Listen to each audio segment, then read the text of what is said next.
Per mi IRES és un referent, vist des de fora, és un referent de rigor i això en un món avui molt complex per saber fer les coses bé crec que és important reconèixer-ho.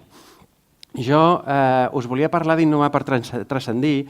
Efectivament, jo treballava fa molts anys a la seu d'UNICEF a Nova York i quan vaig tornar a Barcelona vaig començar a donar classes a ESADE i la primera pregunta que els vaig fer als meus alumnes, només entrar, va ser que em diguessin d'aquestes 5 parelles de països quina té el doble de mortalitat infantil que l'altra. Hi ha 5 possibilitats, 5 respostes, i a Sri Lanka o Turquia un té el doble de mortalitat infantil que l'altre. La mortalitat infantil és aquesta dada que ens ho diu pràcticament tot del compromís d'un país envers la seva infància, perquè bàsicament el que ens diu és quants nanos sobreviuen al seu 5è aniversari. Llavors, de vegades ens compliquem la vida a UNICEF amb moltíssimes dades i de vegades amb una ja t'ho diu tot. No farem ara la prova aquí. El que està en vermell té el doble de mortalitat infantil del que està en verd, però jo crec que la dada important i la dada que més em va xocar va ser que de les 5 possibles respostes els meus alumnes em van donar 1,8 de mitjana, 1,8 correctes. I això és un drama. Vaig dir, home, és un drama. Estava bé per mi perquè tot de cop tenia feina. Llavors sempre vas, el primer dia de classe vas una mica així, una mica en por. Però després vaig estar pensant la nit aquella i vaig pensar que si li preguntaven a aquests i hi havia un grup suficient de ximpanzés o de monos, doncs la mitjana estadística és 2,5. És com el pop aquest del Pol que et deia quin equip guanyaria el Mundial, doncs amb això és exactament el mateix. Llavors, quin problema hi ha? És a dir, jo tinc, d'alguna manera, l'elit de molts països allà, hi havia gent de tot arreu, i em fan 1,8 respostes correctes quan la mitjana estadística és 2,5. Quin és el problema? I el problema principal és les idees preconcebudes, no és la ignorància. I, de fet, acostuma a no ser la ignorància, en la gran majoria de casos, sinó són aquestes idees preconcebudes que ens predeterminen molts comportaments i moltes accions. I jo crec que estic aquí, sobretot, quan parlem d'innovació i d'innovació social, estem aquí per trencar amb algunes idees preconcebudes que podem tenir al voltant del canvi i la transformació social. I la primera... Ui, això ha anat molt superràpid. No sé qui vol que acabi ja. Tan avorrit és? Ostres. Doncs la primera...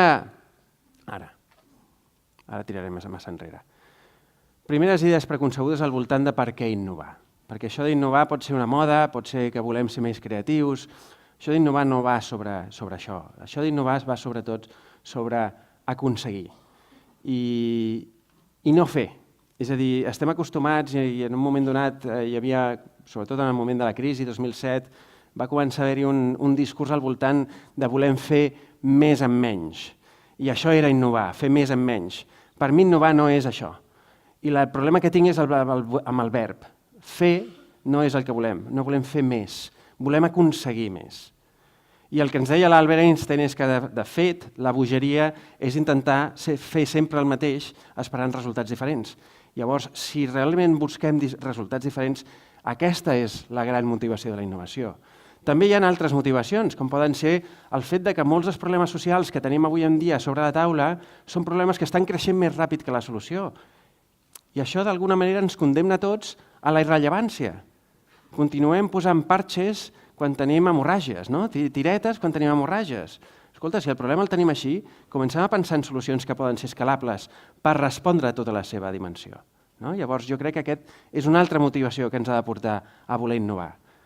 Una altra és que tractem símptomes molt sovint en comptes d'atacar les causes, en comptes de buscar les solucions. I aquesta és la meva pregunta. Realment estem enfocats a entendre bé el problema i a respondre a les causes que generen aquest problema? O estem de vegades massa enganxats a la superfície dels problemes i a alleujar en comptes de solucionar? Aquesta seria un altre problema o una altra motivació. Una altra és que, efectivament, el món avui en dia és molt líquid i el canvi és la constant permanent. I, per tant, de vegades, amb el canvi, el que fas és que quan tu crees un projecte, aquest projecte en 3, 4, 5 anys ja no serà tan vàlid com ho era, ja no ens generarà els mateixos resultats.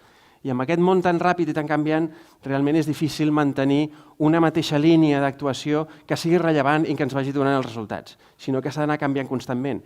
Per tant, el context t'obliga d'alguna manera a innovar. I un altre és que, a més, no només és canviant, sinó que el nivell de complexitat és molt més alt. Abans teníem grups molt més homogenis. No sé si segurament us ho adoneu vosaltres en el dia a dia, però si agafes una mica perspectiva, fa 10 anys els grups eren una mica més homogenis del que són ara. I a més de que no són tan homogenis, són molt complexes, els problemes tenen moltes dimensions i realment saber respondre a tots els problemes amb tota la seva complexitat és molt difícil. Molt bé, tot això és molt fàcil de dir. És a dir, sí, és veritat. Parlar d'innovació és molt fàcil i moltes vegades quan parlo d'innovació, llavors la gent em parla d'això, em parla de que la tirania del dia a dia d'alguna manera ens té atrapats amb els focs de cada dia. Estem tot el dia apagant focs i tot el dia fent moure la roda. I quan tens un moment d'agafar perspectiva sembla que el destí estigui traçat. I a mi aquesta imatge no m'agrada gens, perquè jo no crec que sigui la imatge real del que necessitem com a organització i com a entitats i persones que estem compromeses amb el canvi social, amb la justícia social.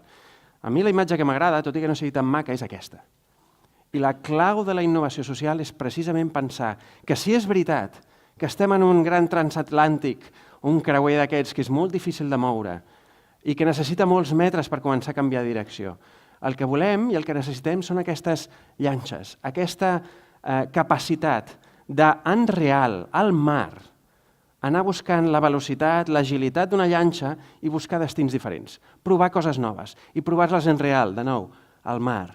O tenir la capacitat d'enviar un helicòpter, l'helicòpter, que agafi una mica de perspectiva i que ens pugui dir, escolta, doncs hi ha altres camins, hi ha altres destinacions. Llavors, tot plegat, per mi aquesta imatge, la clau de tot això, no és simplement dir, ostres, necessitem organitzar-nos per tenir llanxes i anar provant nous destins, sinó també que en el moment que descobrim que aquest nou camí és molt interessant i ens promet molts resultats, potser la clau és saber també comunicar-nos amb qui porta el timó i començar a girar.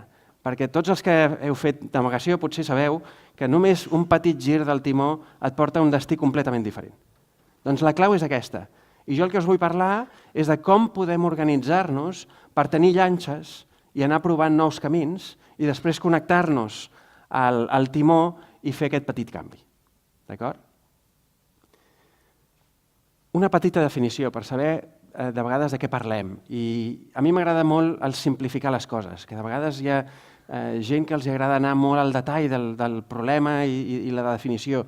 A mi m'agrada simplificar les coses. Innovació social, de què parlem? No parlem de creativitat, parlem de respostes que són, per un costat, més eficaces, que vol dir que generen resultats. Aquesta idea d'aconseguir, no fer, aconseguir. Per tant, han de ser més eficaces. Han de ser més eficients, és a dir, aconseguim els resultats, però potser amb menys esforç. I després, i l'última cosa, és que la innovació social ha de ser més justa. Això què significa? Que hem de generar resultats, sobretot, valorats per a aquelles persones que han tingut pitjors oportunitats o menys oportunitats. Per aquí està la clau una mica de la definició. És a dir, que busquem respostes més eficients, eficaces i justes als grans reptes socials que tenim a casa, a les nostres comunitats. Per mi és una definició simple, però que és molt útil per encarar una mica la feina. No es tracta d'anar pensant creativament què podem fer i fer-ho diferent, sinó es tracta d'aconseguir millors resultats i més justos per a les nostres comunitats. I també volia simplement aclarir un parell de coses sobre què és innovador, perquè també molta gent ens diu, escolta, això no és innovador suficient perquè és una millora. Escolta, hi ha moltes maneres d'innovar avui en dia, d'aconseguir millors resultats. Una, i aquesta és una taula, i perdoneu, soc economista i m'agrada molt els quadres, però es poden diferenciar les coses entre formal i l'informal. L'espai formal, on les institucions operen, i els espais informals, on les comunitats operen. I un altre criteri és mirar quines innovacions realment sustenten les institucions i les organitzacions que avui en dia estan intentant donar resposta a aquest problema, però hi ha altres que són disruptives, és a dir, que qüestionen i ataquen a les institucions que avui en dia estan donant resposta a aquest problema social. Llavors hi ha aquests dos eixos, des de lo formal i des de la capacitat de sostenir o posar en qüestió algunes de les institucions i polítiques i organitzacions que treballen en el problema social. Llavors, quan estem, per exemple, en l'àmbit formal amb innovacions que són sustentadores, llavors el que fem és d'alguna manera millorar les coses. Us poso un exemple, en temes d'educació.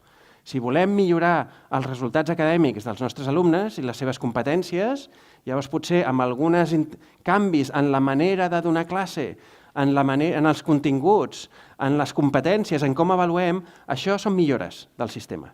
D'acord? Passa en lo formal i donen suport a les institucions actuals que estan donant resposta al problema.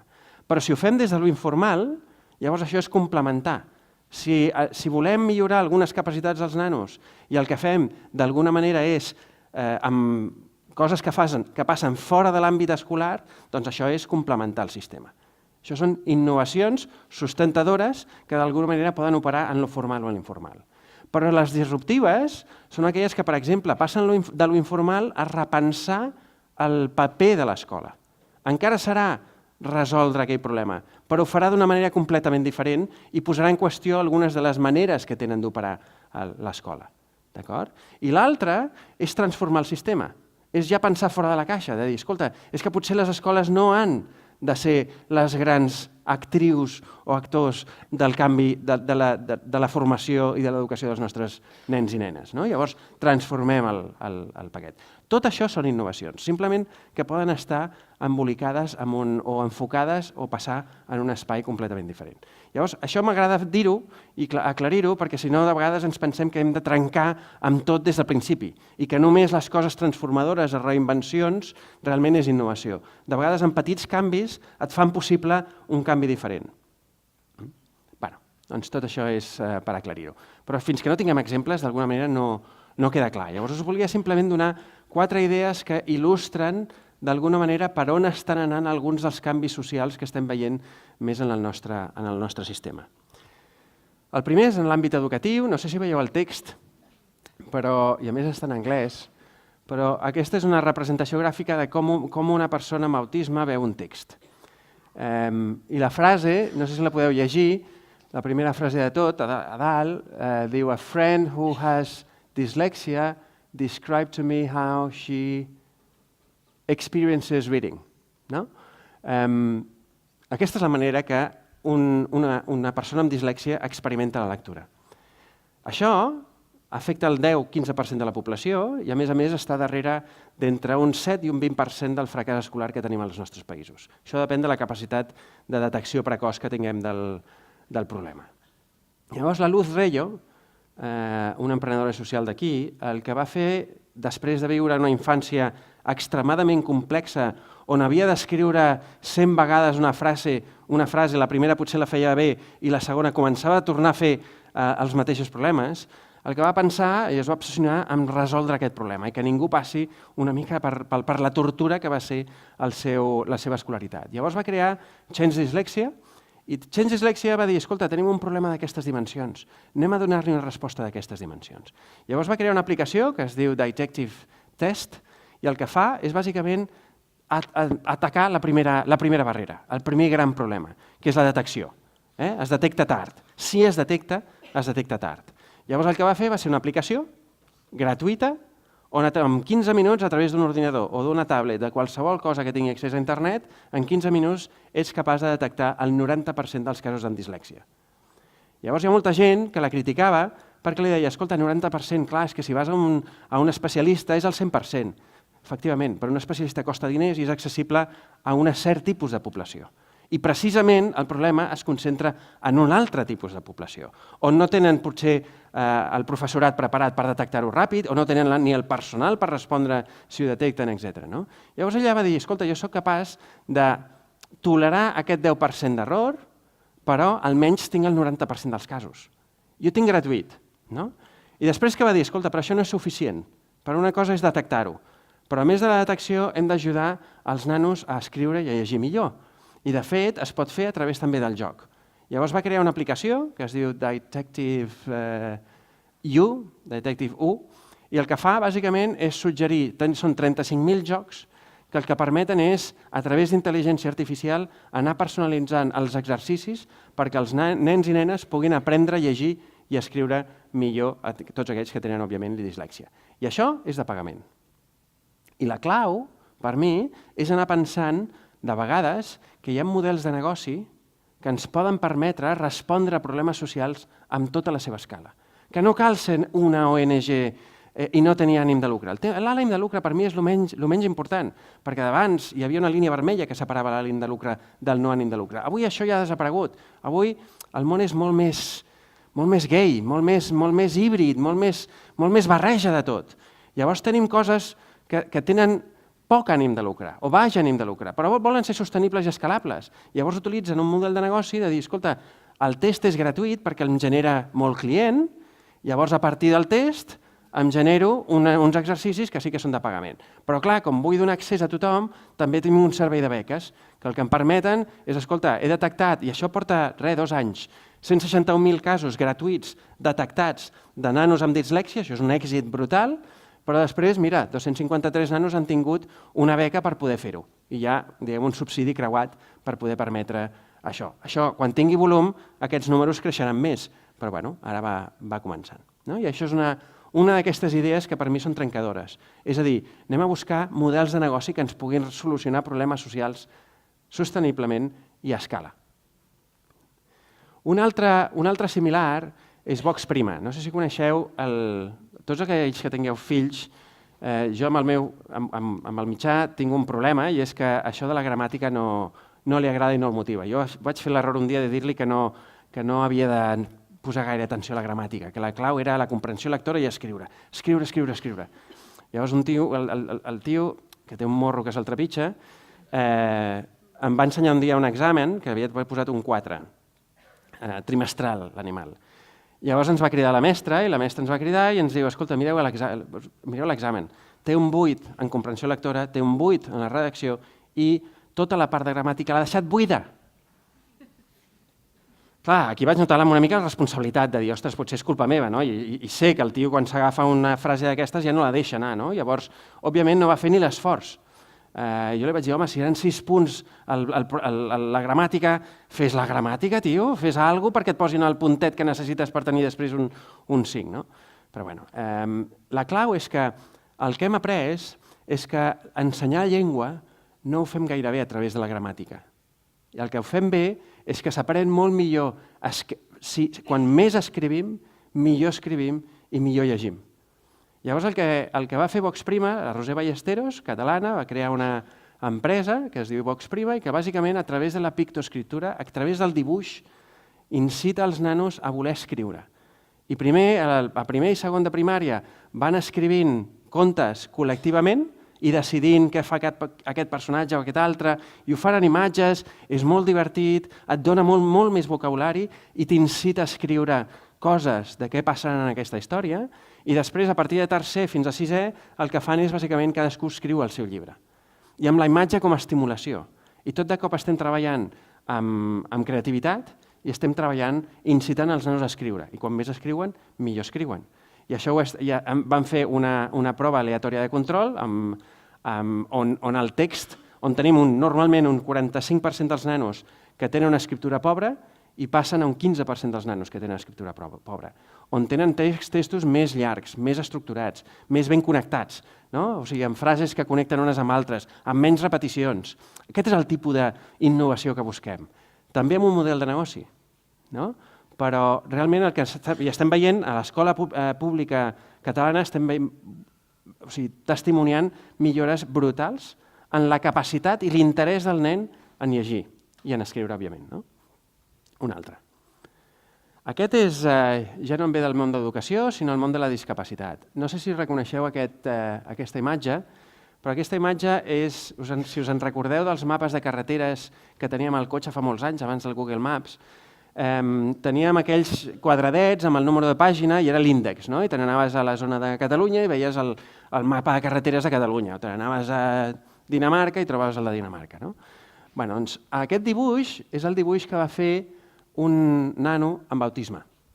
El seu pare, el Thorkill, quan se'n va adonar que havia fet això sense copiar-ho, el mapa el tenia al cotxe i això ho va fer a casa, sense ni un error en el número de caixes, sense ni un error en el número de la caixa, per tant, en el número de la pàgina, va descobrir que potser tota aquesta preocupació que tenia del nano de què passarà en el futur quan jo no hi sigui, es va esvair, perquè va dir, ostres, aquest nano té una capacitat especial.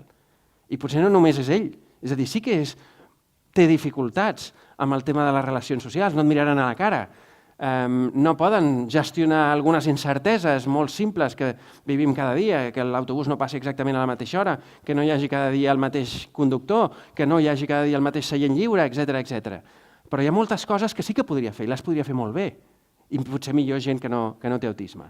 Llavors van crear Specialisterre, que és una empresa danesa, que el que fa és aprofitar aquestes capacitats especials dels nanos amb autisme, que són una gran atenció al detall, unes habilitats analítiques molt superiors a les persones que no tenen autisme, una capacitat de concentració en una tasca repetitiva molt més alta, etc.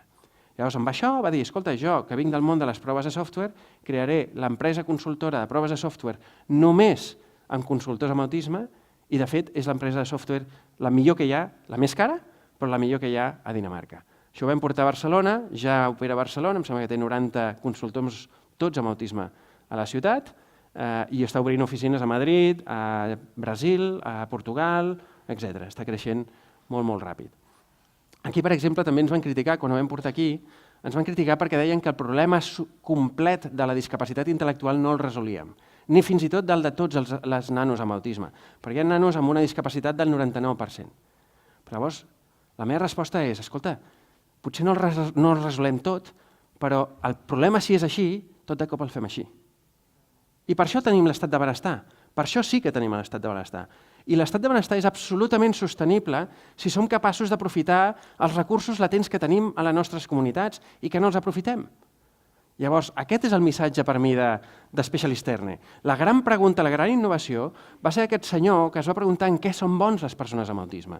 Aquesta va ser la gran innovació, i descobrir models de negoci que es poden construir sobre la base de capitalitzar aquestes capacitats especials dels nanos amb autisme. I això cada vegada va baixant el llistó. Al principi sí que són nanos amb el trastorn del síndrome d'Asperger, que és lleuger, però a poc van trobant professions que no necessiten una gran capacitat intel·lectual, sinó aquesta obsessió per l'ordre i tot això. Llavors, tot de cop, Carrefour està agafant nanos amb autisme bastant profund per ordenar tots els productes. D'acord? Per què? Perquè el nano aquest que ho veu un producte una mica girat està obsessionat a posar-lo bé. O un altre tenia una fàbrica una granja d'ous. En una granja d'ous van comprar una màquina que feia fotos als ous i decidia si no podia anar al mercat o no podia anar al mercat perquè estava trencat, o que estava deformat, o tenia uns colors raros, o que tenia algunes coses. Hi ha 14 paràmetres en total per definir si un ou pot anar al mercat o no. I aquest nano van contractar, s'havia d'ensenyar la màquina, era una màquina, però s'ha d'ensenyar la màquina a detectar aquests 14 paràmetres, llavors hi havia d'haver un humà que ensenyés a la màquina. Doncs a Specialisterne li van donar 100.000 fotos d'ous perquè algú mirés els 14 paràmetres dels ous.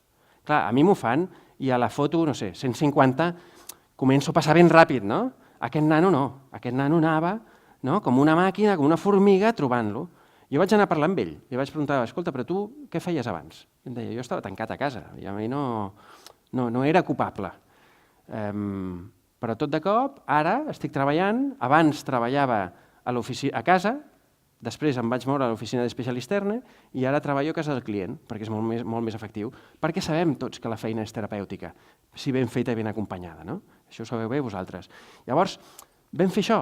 Llavors el nano aquest també li vaig dir, escolta, però tu aquesta feina t'agrada? Perquè clar, mirar 100.000 fotos i després em va explicar el director general d'Specialisterne aquí a Espanya, em va dir, aquest nano li vam donar 100.000 fotos, però la màquina feia massa error encara, i li vam donar 200.000 més.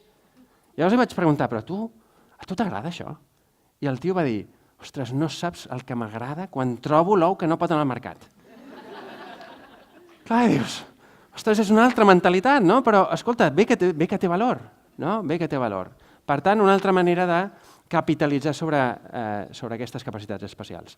El mateix va fer el Frank Hoffman, un metge ginecòleg alemany, que va veure que el 60% de les persones cegues tenen una capacitat tàctil superior a una persona que no és cega. Llavors va dir, escolta, per què no l'utilitzem per veure si poden detectar tumors al pit d'una manera precoç? Llavors va començar a experimentar i va crear una professió nova que es diu examinadores mèdiques tàctils. Bàsicament el que fan és anar al ginecòleg, per dones de 30-50 anys que no es fan proves de forma regular, doncs tenen un servei a part, dius, escolta, vés ara amb aquesta noia i aquesta noia et farà una prova a través del tacte per veure si tens algun tumor. Una persona cega detecta tumors d'entre 6 i 8 mil·límetres. Un metge de ginecòleg, amb el seu tacte que el fa d'entre 2 i 3 minuts, 1 centímetre a 1 centímetre i mig. I una dona amb el seu tacte, diguem, sense la formació, 2 centímetres i mig. Molt bé, això és estadi 1 d'un càncer de mama. Estadi 1 té 93% de possibilitats de supervivència. Això és estadi 2. Això és un 64% de supervivència. Són 30 punts. Això són moltes vides. Això són moltes vides. Llavors, clar, si tu ets capaç de crear un mecanisme d'aquest tipus i que, a més, les asseguradores privades i públiques a Alemanya te la considerin com un element, un servei que realment funciona molt bé a l'hora de prevenir, perquè fas els càlculs i dius, escolta, cada tractament de càncer de mama ens costa 60.000 euros en aquest estat i 12.000 en aquest estat, home, fas els números i els hi surt a compte. Per tant, el sistema ja està en marxa. Aquí encara estem negociant amb l'ONCE a veure si ho fa, però ja funciona a Mèxic, a Colòmbia i a diferents països europeus. Una altra idea, o sigui, rebundant en aquesta idea de capacitats especials latents que no sabem aprofitar. Un altre és molt senzill. Un altre és aquest projecte, aquest és austríac, JobAct, i el que fa bàsicament és utilitzar la força del teatre i de la funció teatral i d'un espectacle públic per bàsicament trencar amb algunes coses que la gent aturats de llarga durada o gent jove de difícil ocupabilitat tenen a l'hora de confrontar un procés de formació i un procés de treball. Llavors veiem que per molt que fessis cursos, un curs era l'altre, no millorava la seva capacitat d'ocupació. Llavors es tractava de fer moltes coses, però és que fer més amb menys tampoc no aconseguia res. Llavors el que van fer van ser, escolta, anem a fer un espectacle durant 7 mesos, ens preparem entre tots, un espectacle de teatre, això ens trenca amb algunes coses d'autoestima i de desviaments d'alguna manera de personalitat que tenim quan hem estat tant de temps parats i amb elements i eines psicoemocionals i competencials, formació competencial, dintre un marc d'un continu de formació que entra quan ja has trencat amb algunes coses que fan que diguem que la formació no sigui eficient, llavors a partir d'aquí sí que són capaces de començar a fer pràctiques i d'enganxar-se un altre cop al mercat laboral. I l'extraordinari són els resultats. 60% d'èxit als 12 mesos, èxit per ells és gent ocupada amb un contracte decent mínim 6 mesos i èxit de 80% 3 anys després. O sigui que ja estan mesurant una mica tot el que passa a llarg termini. I l'última innovació que us volia explicar, per mi és la més important i la que promet més. I la gran pregunta és aquesta, potser no és molt clara, la pregunta perquè em costa posar-la en termes clars, però la clau és com podem pagar serveis de prevenció en serveis socials, perquè en serveis socials, en salut sí que fem molta inversió en prevenció, però en serveis socials som un desastre. I no són només aquí, a nivell mundial. Ens costa molt pagar per prevenir coses que passaran socialment, sabent que després ens costa més tractar-les quan han sortit, però no tenim la capacitat de finançar els mecanismes de prevenció. Llavors, la idea era com podem finançar mecanismes de prevenció i programes de prevenció amb l'estalvi futur que tindríem si aquests programes existissin. Us ho explico amb una imatge que jo crec que és molt més clara.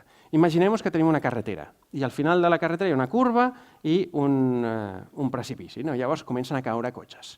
Què fa l'administració pública? Què fem nosaltres com a estat? De seguida posem una ambulància. Tenim un ferit i comencem a tenir ferits. I potser l'ambulància no és suficient. Llavors construïm un hospital. Llavors, quan vas i preguntes, escolta, però no valdria la pena potser invertir en una tanca o invertir en un senyal de perill, la gent et diu, l'administració pública et diu, escolta, és que em dóna la impressió que estic pagant per 2 coses, o no em tractis amb això, és que tinc massa feina treballant amb els ferits dels accidents de cotxe. Llavors, si és així, i això passa en molts àmbits, en temes de la infància tutelada, no sé quants de vosaltres veieu la capacitat de que tinguéssim senyals d'alerta abans de treballar amb la família, amb l'entorn del nano o de la nena. o en temes de reincidència de presos, en temes d'habitatge, sense sostre, sense llar. O sigui, hi ha molts àmbits on això podria funcionar. Llavors, la clau és, ostres, podem trobar una manera de que l'estalvi futur que tindrem d'això, gràcies a aquesta inversió, ens pagui alguna cosa? Podem fer-ho d'alguna manera? Llavors, fa uns anys, l'any 2010, una organització al Regne Unit va crear aquest contracte, es diu contracte de pagament per èxit o bons d'impacte social. I què és això? Això és anar a l'administració pública i dir-los, escolta, nosaltres farem una sèrie d'intervencions, tu no hauràs de pagar, nosaltres farem una sèrie d'intervencions preventives, si aconseguim reduir el número d'accidents de cotxes que cauen, ens pagues. Si no, no. Només en base a l'estalvi que tu et generaràs per tenir menys ambulàncies i menys hospitals disponibles per a aquests cotxes que cauen. Llavors, l'administració pública firma aquest contracte. Diu, sí, jo et pagaré si tu em demostres en 5 anys que han reduït el número, que m'he estalviat diners i que han reduït el número d'accidents. Llavors, què fas? Clar, no tens diners. Jo crec que IRES, per ara, no té la capacitat d'anticipar els diners durant 5 anys per veure què passa. Ens anem a inversors. I nosaltres els diem inversors d'impacte. I els inversors d'impacte et paguen per la implantació d'una sèrie d'intervencions que tu fas com a proveïdor de serveis. Tu fas i implantes durant 5 anys i al final el que fas és avaluar-ho, un avaluador independent que sigui creïble pels inversors i per l'administració pública, que et valida que realment als 5 anys, escolta, el número d'accidents ha baixat en un 7%. Per tant, genera l'obligació de pagament a l'administració pública, l'inversor recupera els diners i espera recuperar un petit interès per cobrir el risc de que no passi. Què passa si no s'aconsegueixen els resultats? Els inversors perden els diners. D'acord?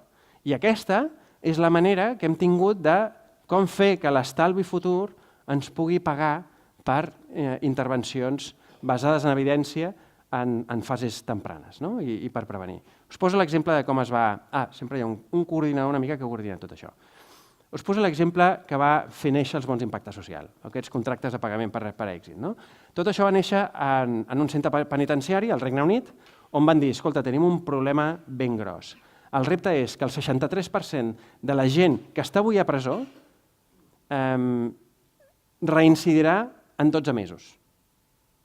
Per històric, dades històriques. A més, els que estan avui a presó han comès 43 delictes dels que estan avui.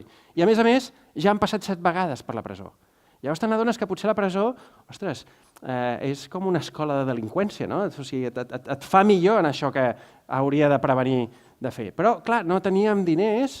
Les xifres a Catalunya no són molt distants d'això. Em sembla que la reincidència està en un 45%, el que passa que també ho calculem a menys temps i llavors els números surten de vegades millors o pitjors. Però bueno, 63% de reincidència, aquí tenim un 45%. Llavors ells van veure el potencial econòmic d'això, perquè això s'ha de mirar, s'ha de calcular. Cada persona a presó al Regne Unit costa 5.500 euros al mes. Llavors, si nosaltres som capaços de reduir la reincidència, serem capaços de reduir aquests costos. Si som capaços de prevenir l'entrada de nanos en el sistema de protecció i de tutela, sabeu quan costen, no? Aquests 3.000 i pico euros al mes. Doncs durant quants anys? I després què passa després? Doncs hi ha maneres de calcular el cost i l'estalvi potencial. Llavors fas el business case, que es diu, càlcul de l'estalvi, i llavors van firmar un contracte amb 4 dades claus. Escolta, la població de tractament són els nostres presos d'aquest centre penitenciari, de Peterborough. La població de control, perquè deia, escolta, això, l'àmbit temporal és molt important. Si estem en un període de crisi, és difícil aconseguir feina, i la feina és massa important per la reincidència. Per tant, en comptes d'utilitzar dades històriques, la compararem amb un grup de control, al mateix temps. I el grup de control eren tots els altres presos de centres penitenciaris del Regne Unit. Llavors, durant 5 anys, implantem una sèrie d'intervencions, s'inverteix 5 milions de lliures en fer-ho i, si la reincidència baixa un 7,5%, els inversors recuperaran els seus diners. I si baixa encara més, tindran un petit interès. Capat per dalt, perquè ningú es faci ric, que el Florentino no vulgui entrar en això.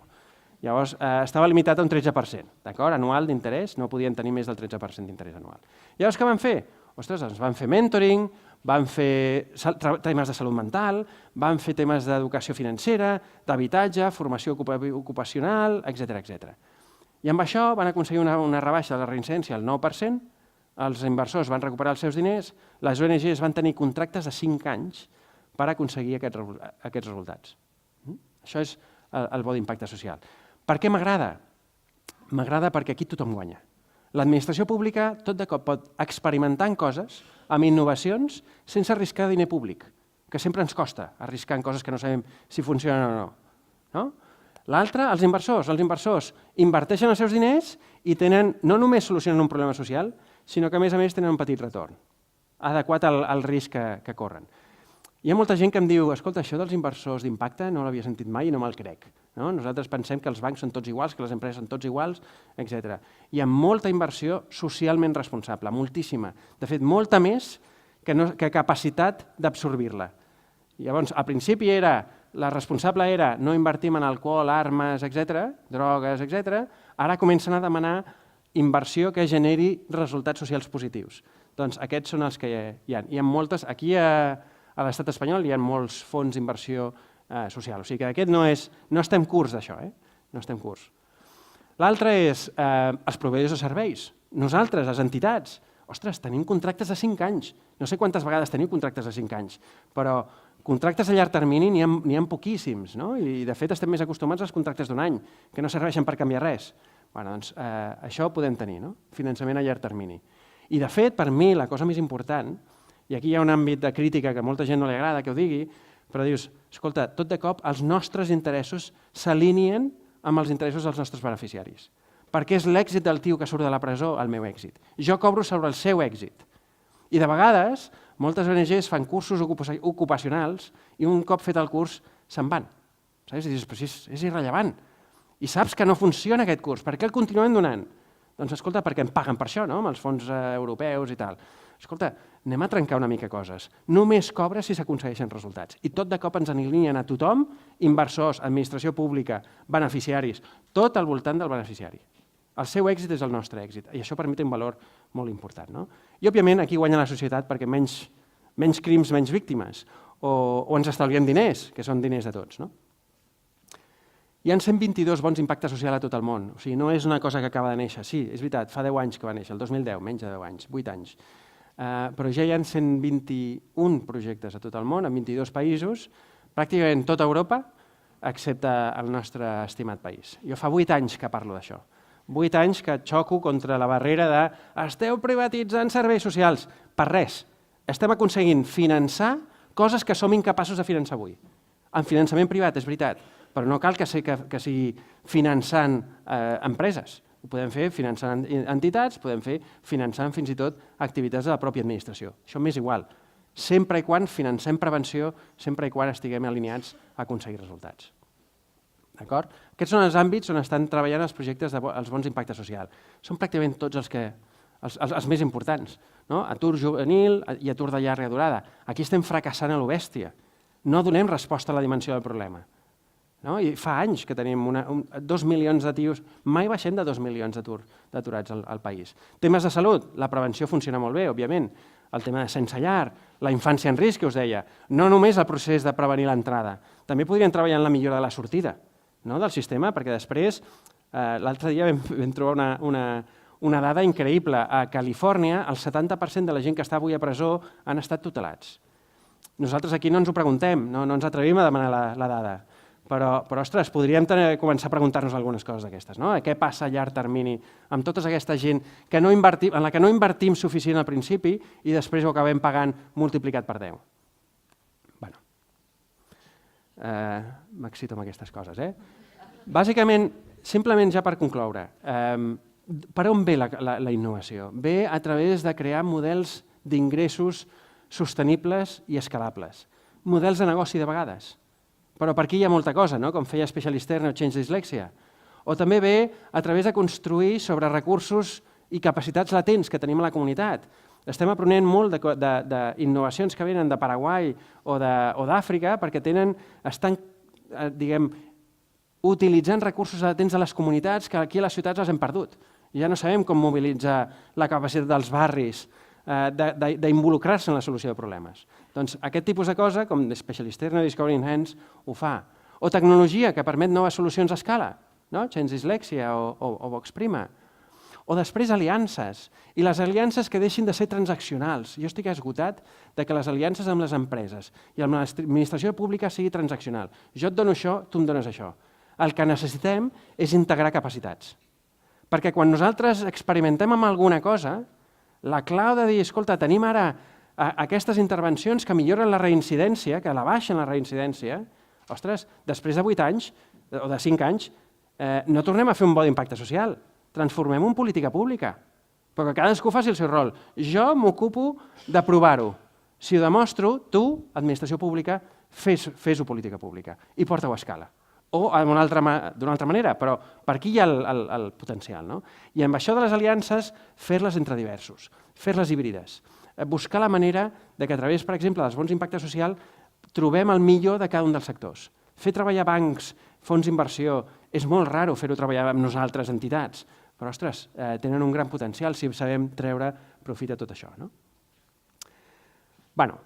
Com innovar? Simplement 4 coses sobre on fallem, com es fa el procés. El procés són 5 passes. És definir bé el repte i tenir dades, documentar-ho bé. Jo crec que vosaltres sou una organització amb molt rigor, però crec que en el sector en general ens falta rigor per saber entendre bé el problema i documentar-ho adequadament. Fer un benchmark. Fer un benchmark és no estem sols. Hi ha molta gent en molts altres països que estan intentant solucionar el mateix problema i que porten anys experimentant també. Per què no busquem maneres de potser adaptar i adoptar metodologies que funcionen en altres llocs? Tercer, ideació. Ja sobre la base de saber, conèixer bé el problema i entendre quines solucions hi ha en altres països, començar a pensar en aquestes idees noves. Prototipat. Escolta, no ens llancem a fer-ho, però anem a prototipar-ho i a provar un petit, amb l'assaig-error, barato, ràpid, que ens permeti equivocar-nos molt sovint, però sense gaire mal, sense gaire ferida. D'acord? Fem el test i a partir d'allà ho portem a escala. On fallem? Fallem sobretot en aquests. Ens pensem que innovar és agafar unes cerveses i entre tots un dia fer un brainstorming. I no té res a veure amb això. No té res a veure amb això.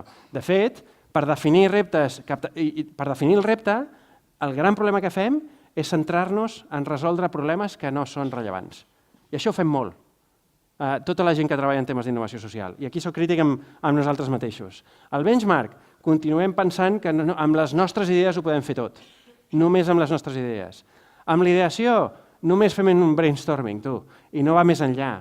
O amb prototipat, anem directes a implantar. I a més, quan prototipem, penseu en la dimensió. És a dir, moltes vegades prototipem en artesanal. Què vol dir això? Que si fem, no sé, les classes aquestes de Voxprima, o no, millor, el cas de Change Dyslexia. De dir, escolta, podem tenir un terapeuta que ens faci una anàlisi nen a nen, però el que volem és escala. Per tant, no podem fer-ho amb un terapeuta, el tema de la dislèxia. L'hem de fer industrialitzat. Per tant, el que necessitem és fer uns petits exercicis online i testejar-lo online. No falsificar-ho amb un tio que t'ho faci en paral·lel. Llavors, el pilot ha de ser un pilot industrial des del principi, no artesanal. I l'últim és portar-ho a escala. I aquí el que hem vist nosaltres, en el tercer sector, a l'ONU, és que els pilots neixen pilots i moren pilots i no ha passat res entremig. I no es planifica què passa si tinc èxit. Què passa si el bo d'impacte social redueix la reincidència? Ostres, doncs fem política pública, o fem una empresa per fer créixer-ho més ràpid, o fem-ho, jo què sé, documentem-ho, empaquetem-ho i obrim-lo. Hi ha moltes maneres de portar a escala les coses. I aquest és per mi el millor innovador de la història, sobretot a nivell de pensament, és el Thomas Edison, que deia això de la innovació i les bones idees, el geni és 1% inspiració, 99% transpiració. És 99% esforç. I és posar-hi disciplina i rigor en tot el procés. Et pot venir la inspiració, però la inspiració que t'agafi treballant i que t'agafi en les dades, que t'agafi amb el problema ben comprès i ben treballat. Per tant, tota aquesta xerrada, en teoria, anava sobre innovar, però jo crec que no he parlat d'innovació. El que he parlat, sobretot, i la paraula clau era transcendir, era solucionar problemes. I espero haver-ho aconseguit, almenys de posar-vos aquesta necessitat de realment transcendir. I aquesta frase jo crec que indica una mica cap a on anem. Innovar no és un luxe, innovar és, al final, aconseguir uns millors resultats i una millor justícia social. I les idees velles en aquest sentit, i les estem veient amb Trump, el Bolsonaro, el Duterte, el Salvini, etc., les idees noves fan molta més por que qualsevol idea nova que podem treure. Gràcies.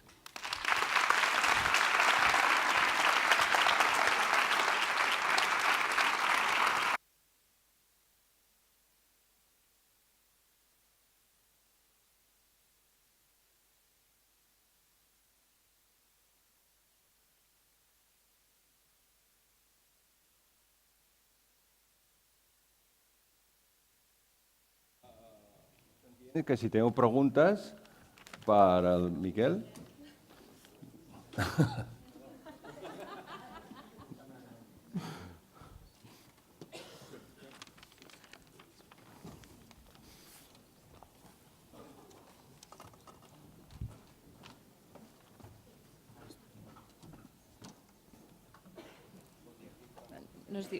No se sent, Ramon.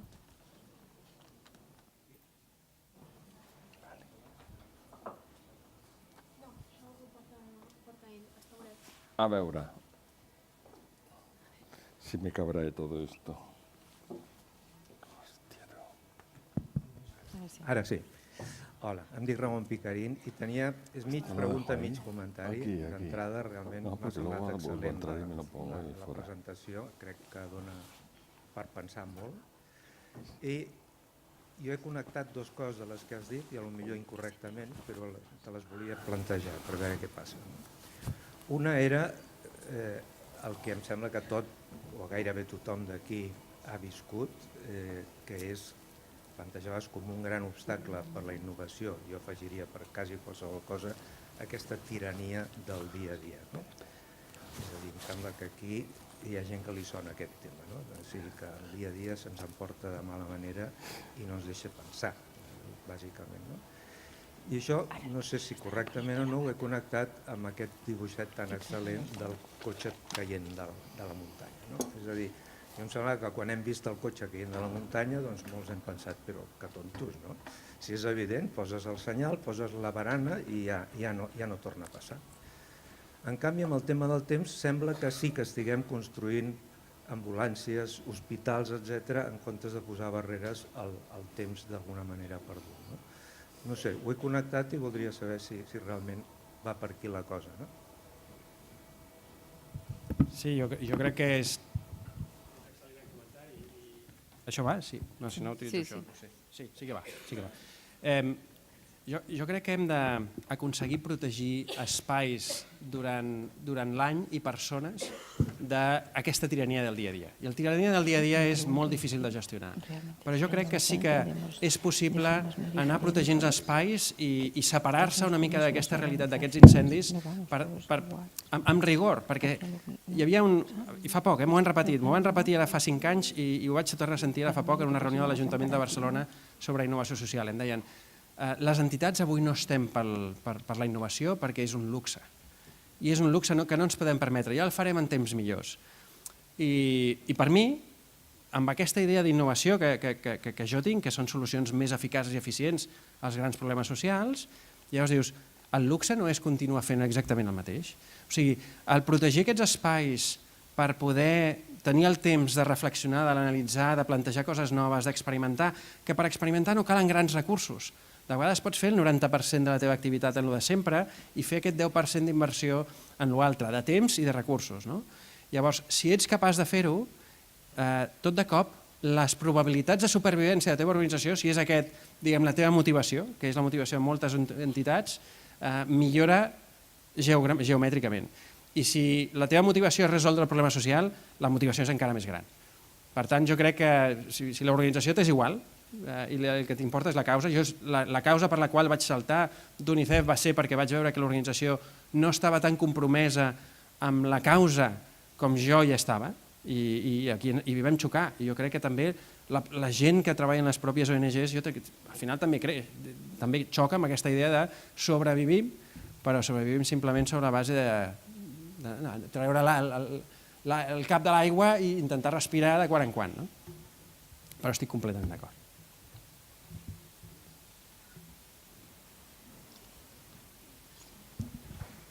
Hola, em dic Marcel. Miquel, gràcies per la xerrada, m'ha resultat molt interessant. Sobretot la insistència que fas en construir sobre capacitats latents. Jo sobretot m'he fixat en el quadre que plantejaves entre formal, informal i els tipus d'innovació en aquest sentit. I al llarg del que anaves explicant també jo tenia dubtes que et volia plantejar una mica en aquest sentit. Sobretot, concretament, el que has anat deixant en algun moment sobre la possibilitat que siguin models d'ingrés o de negoci, és a dir, la qüestió del lucre, quan això pot ser lucrat. Què et vull plantejar? Doncs que quan parlem de capitalització i quan parlem d'aprofitar les possibilitats latents, si això s'estableix sota un model de lucre, què es pot produir? I què és el que et vull plantejar, que és el següent. Que el model generi la següent situació, que l'orientació del projecte s'orienta en l'obtenció de lucre i no en la resolució en termes protagonistes de la problemàtica social. És a dir, com dieu els economistes, l'estructura d'incentius canvia i això genera una dinàmica que pot ser, en certa manera, perversa en relació al que fa el problema inicial, que és la problemàtica. Què vol dir això? Que aleshores el plantejament de la situació pot ser que l'encarament del projecte no se centri en resoldre el problema en termes, com deies, de solucions, sinó que dintre les desigualtats i les simetries socials aprofiti les oportunitats que ofereix aquell context complex com per capitalitzar les oportunitats de negoci que ofereix. I en aquest sentit, el model, què passa si aleshores potser és win-win però només és una qüestió de plaços? És a dir, en quin grau és win-win en la mesura que un determinat model pot tendir a cronificar un conflicte que d'entrada s'està intentant resoldre. Com la possibilitat que aquests models siguin de negoci i de capitalització pot abordar i evitar que això passi. Si us sembla, agafem 2 o 3 preguntes, vull dir, i les responc. No me les saltaré, és molt bona pregunta.